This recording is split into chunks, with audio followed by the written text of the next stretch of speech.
Fala, seus hackers, vocês estão bom? Galera, no vídeo de hoje vamos transformar a sua forma de se comunicar e conquistar o seu público. E sim, você vai aprender tudo sobre o poder do copywriting. Você quer saber como isso funciona? Você sabe como entrar nessa área? O que você precisa saber disso aqui? Não tem ideia de nada disso? Vem comigo então e vambora.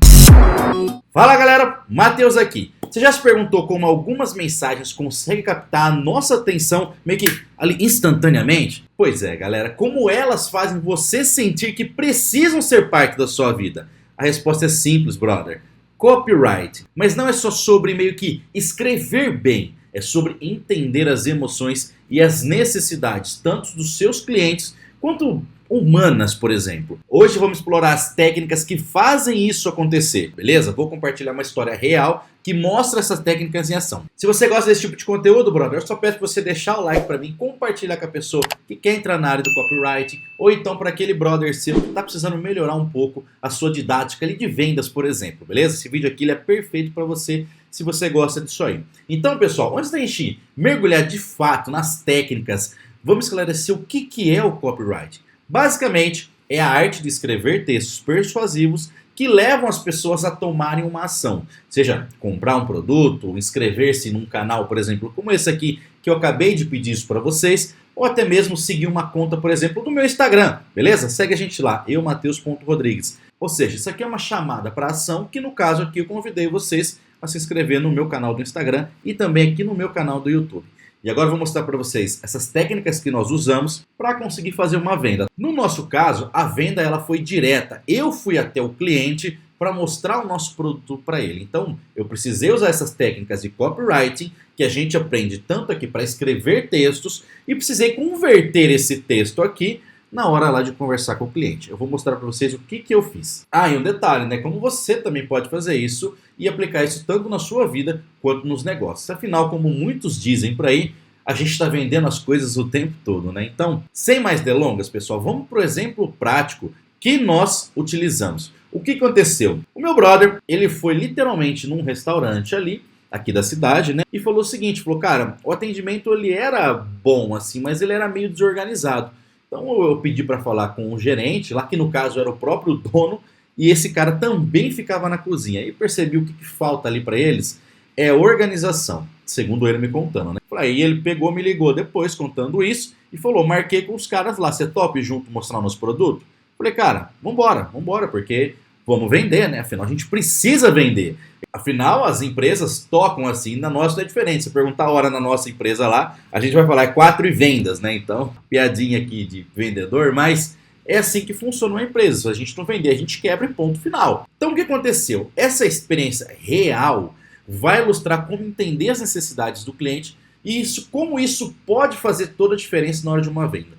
Então, eu, Matheus, fui até esse estabelecimento junto do meu brother que enfrentava dificuldades de atendimento ao público e a gente sabia que o nosso desafio ali era muito mais do que simplesmente apresentar um produto pro cara e falar, ó, compra meu sistema aí, beleza? Antes de qualquer coisa, galera, a primeira etapa é a gente ouvir. E em muitos cursos que eu fiz de vendas, a galera fala, quem fala primeiro perde. E aí você pode estar me perguntando, beleza, Matheus, então como é que você começou a conversa? Quando nós chegamos lá, esse meu brother tomou a frente e falou o seguinte, falou, olha, eu vim aqui tal dia, conversei com você e gostaria de entender quais são as suas dificuldades. A gente gostaria de te ajudar em relação a essas coisas. Ou seja, ele literalmente, cara, só com uma pergunta deixou o cara falar. Nós não falamos primeiro, como a gente costuma dizer. Pessoal, e essa expressão de que quem fala primeiro perde, não é bem assim como você quer dizer ao pé da letra, tá? Mas você chegou, falou primeiro, você não quer dizer que você falou primeiro, então você perdeu?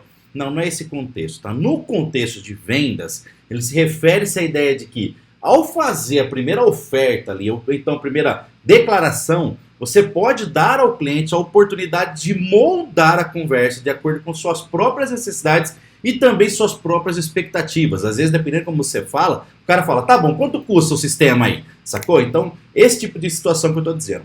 Isso significa que se você for muito rápido ao apresentar as informações ou então as opções ali, você vai poder limitar a capacidade do cliente de expressar o que realmente deseja. O que significa falar primeiro?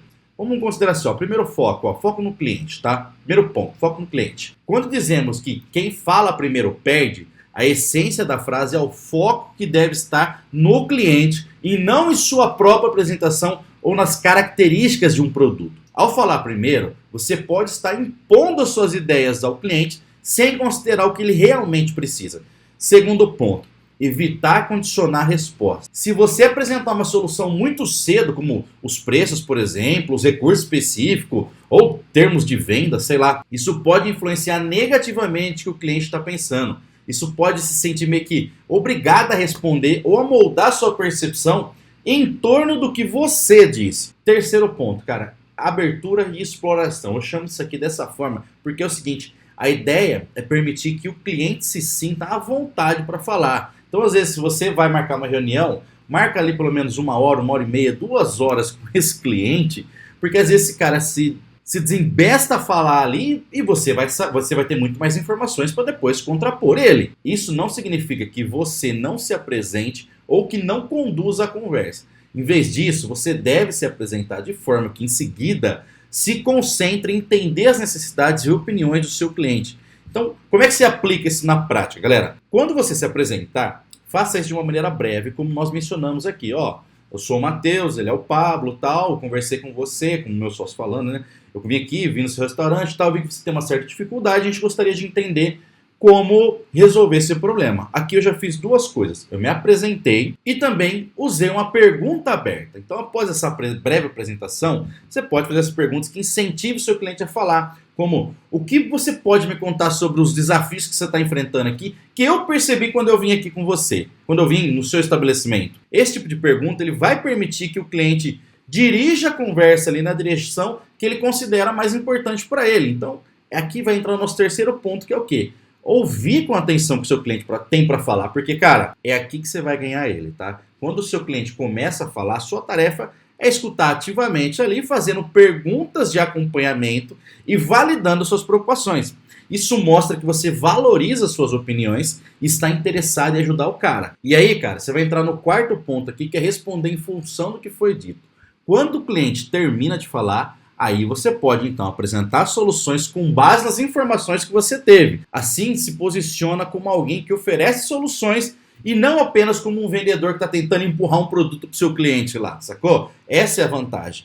Portanto, cara, falar primeiro não se refere à ideia de se apresentar, mas sim como você estrutura a conversa após essa introdução. O ato de ouvir, permitir que o cliente conte a sua história, cria um espaço onde você pode se posicionar como que um consultor que realmente se importa com aquilo, em vez de simplesmente, ó, eu tô vendendo esse produto aqui, tá ligado? Isso, galera, aumenta a probabilidade de uma conversa mais produtiva e, consequentemente, de uma venda mais bem sucedida. Então, depois de todo esse vídeo, que poderia ser a parte que eu poderia falar em cima disso aqui, aliás, eu vou até gravar um vídeo em cima desse negócio que eu gostei bastante, tá? Eu vou até anotar aqui, pronto, que é o seguinte, compreendendo essas necessidades que a gente falou, nós planejamos a abordagem com ele. Então, o objetivo não era apenas vender, mas ajudar o cara a organizar a loja dele.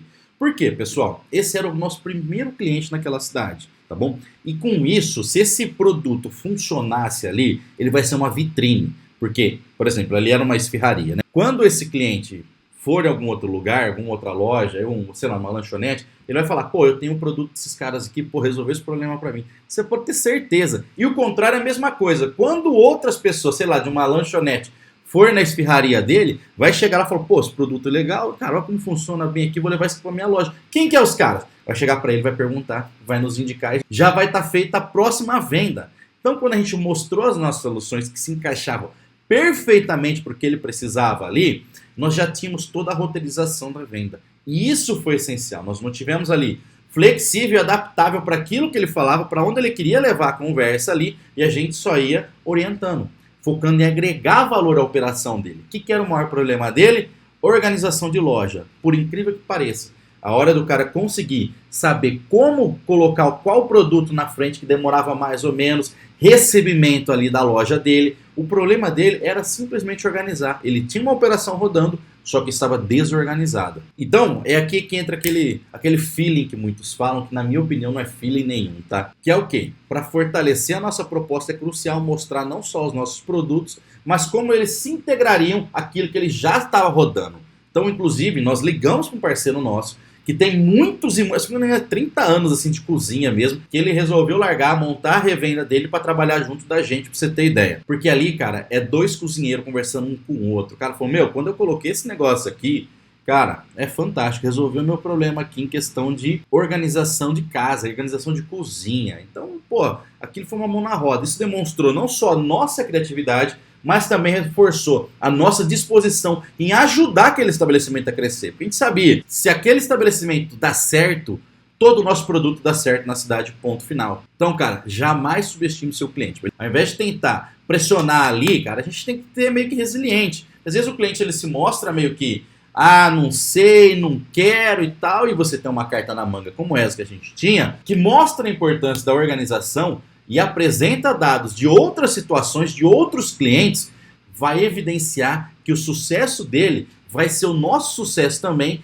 e que se aquilo funcionar, vai ser bom para todo mundo. Então, galera, com essa experiência a gente consegue aplicar algumas técnicas-chave ali do copyright.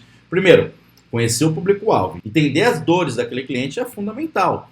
Depois, utilizar, por exemplo, se você estiver gravando vídeos, títulos impactantes. No nosso caso ali, era tentar captar a atenção logo no começo da conversa com o nosso cliente. E a gente chegou e falou, somos tal e precisamos entender as suas dificuldades. Depois disso, foco nos benefícios. Isso aqui é crucial, tá? A gente mostra como a nossa solução poderia resolver os problemas da empresa dele, em vez de simplesmente apresentar características dos nossos produtos. E claro, incluir chamada para ação. No nosso caso ali, foi a ação de encorajar o cliente a rever suas estratégias e considerar as nossas soluções. Então, galera, ao final dessa conversa que nós tivemos com ele ali, cara, nós chegamos lá 10 da manhã, saímos lá 1 da tarde. Ele estava convencido que as nossas soluções não eram simplesmente um produto, mas ferramenta de transformação da empresa dele.